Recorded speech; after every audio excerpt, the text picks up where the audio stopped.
तुम्ही पाहत आहात MCN न्यूज मराठी। तुरीवरील गेल रुसीड बीटलचे व्यवस्थापन करण्याचे आवाहन जळगाव जामोद कृषी विज्ञान केंद्रातील तज्ञ विश्लेषक अनिल गाभणे यांच्या वतीने तालुक्यातील शेतकऱ्यांना करण्यात आली आहे। डाळवर्गीय पिकामध्ये ही कीड प्रामुख्याने पान खाणारी कीड आहे। सर्वसाधारणपणे तूर, उडीद, मूग, चवळी या पिकांमध्ये सुरुवातीच्या अवस्थेमध्ये ही कीड आपल्याला आढळते। ही कीड जास्त प्रमाणात हानिकारक नसून क्वचित आढळणारी आहे। या किडीची प्रौढ ही त्याची अंडी जमिनीमध्ये पिकाच्या मुळाजवळ घालते आणि त्यातून पिल्ले बाहेर आल्यानंतर पिकाच्या लहान मुळावर जगतात। त्यानंतर ही पिल्ले प्रौढावस्थेत गेल्यानंतर ही पिकाच्या पानावर, कळ्यांवर, फुलावर जगतात। पीक जर सुरुवातीच्या अवस्थेत ही कीड आली तर ही कीड पानांवर जगते व पानातील हरितद्रव्य खाते। त्यामुळे पानांवर पांढरट विविध आकाराचे चट्टे पडतात व पुढे चालून या पानाला छिद्र पडतात। यामुळे आपल्या प्रकाश संश्लेषण होत नसून पिकाची वाढ योग्य प्रमाणात होत नाही।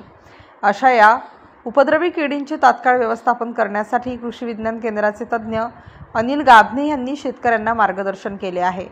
MCN न्यूज मराठीकरिता संपादक राजीव वाढे, जळगाव। कृषी विज्ञान केंद्रातर्फे अंतर्गत वेगवेगळ्या पिकाची आपण या खरीप हंगामामध्ये पाहणी करत असताना आपल्याला शेतकऱ्याकडूनही काही तक्रारी आल्या की तुरीच्या याच्यावर एक पांढरे ठिपके पडून राहिले। तर शेतकरी बंधूंनो, बऱ्याच शेतकऱ्यांचे सुद्धा फोन आले, तर त्या माध्यमातून आपण समजून घेऊया की याच्यावर जे ठिपके पडलेले आता पानावर, हे जर पहा तुम्ही, जर दिसत असतील तुम्हाला तर पानाचे छिद्र पडलेले आहे पानाला, हे अशा प्रकारचे छिद्र आहेत या पानाला पडलेले। आणि आता सध्या आपण तुरीच्या शेतात उभा आहे, तर ही सर्वसाधारणतः आपण पाहतो की गिलोरोटर बीटल नावाचा जो किडा आहे, या किड्यामुळे काय होतं, याच्यामध्ये हा पान खाणारा किंवा पानातला हरितद्रव्य खाणारा किडा आहे, तर त्याला आपण बीटल्स किंवा व्हिव्हिल्स असं म्हणतो। तर सर्वसाधारणतः जर विचार केला आपण तर हा जी कीड आहे ही जमिनीत राहणारी आहे। आणि बऱ्याच वेळा काय होतं, जेव्हा पिकाची पेरणी होती जमिनीतून हे किडे जवळपास पानाच्या मागच्या साईडला अंडे देतात आणि अंड्यातून त्यांचा जो प्रौढ निघतो, त्या प्रौढ जो आहे तो प्रौढ या पानाच्या मागच्या साईडला बसून याच्यामधलं हरितद्रव्य खातो। आणि बऱ्याच वेळा हरितद्रव्य म्हणजे क्लोरोफिल खाल्ल्यामुळे काय होतं की याच्यातलं जे पांढरं दिसतं तुम्हाला, आणि शेवटी हे पांढरं जाऊन याच्यावर असे वेगवेगळ्या आकारचे गोलाकार किंवा त्रिकोणी रंगाचे तुम्हाला हे आकाराची तुम्हाला छिद्र पडलेली दिसतात। तर हे जे नुकसान करते हे गॅलोरोटेड बीटल नावाचा जो बीटल आहे, एक नवीन कीड आहे आणि ही कीड काही फारशी आपल्याला नुकसानकारक नाही, त्यामुळे काही चिंता करायचं काम नाही।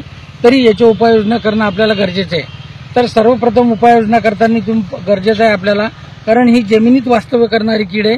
त्यामुळे जे काही तुरीचे पिकं असतील आपल्या सध्या परिस्थितीमध्ये, ही जी कीड आहे ही सर्वसाधारणतः जे डाळवर्गीय पिकं असतील, तूर असेल, उडीद असेल, मूग असेल, या पिकावर आपल्याला मोठ्या प्रमाणात आढळते। हिचा नुकसानीचा प्रकार म्हणजे ते पानावर छिद्र पडते, पहिले पानातलं हरितद्रव्य काढते आणि हरितद्रव्य काढल्यामुळे काय होतं की बऱ्याच वेळा त्या पानातला हरितद्रव्य खाल्ल्यामुळे वेगवेगळ्या आकाराचे याला छिद्र पडतात।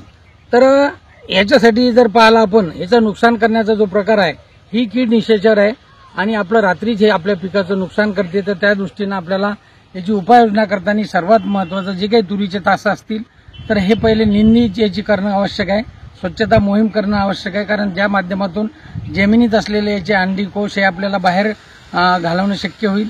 त्यानंतर जेव्हा आपल्याला हा प्रादुर्भाव जाणवतो त्यावेळेस आपण त्याला कार्बोफ्युरॉन 3G किंवा तुरीच्या किंवा मुंगाच्या उडदाच्या पेरणी वेळेस एकरी 10 किलो कार्बोफ्युरॉन आपल्याला मार्केटला मिळते, दाणेदार कीटकनाशक आहे।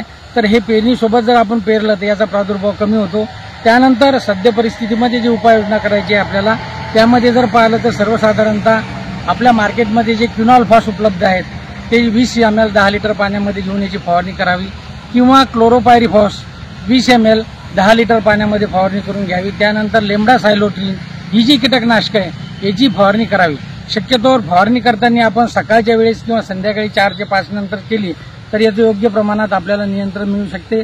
त्याचप्रमाणे याचं जर प्रभावी नियंत्रण करायचं असेल आपल्याला तर मार्केटमध्ये जे काही निंबेस पेस्टिसाइड्स आहेत, म्हणजे निमयुक्त कीटकनाशक, त्यामध्ये तुमचा 5% निंबोळीचा अर्क असेल, त्यामुळे निंबिडिन आहे, किंवा मार्केटमध्ये जे काही निमयुक्त कीटकनाशक आहेत हे 50 ml 10 लिटर पाण्यामध्ये घेऊन याची फवारणी करावी, योग्य व्यवस्थापन करावं।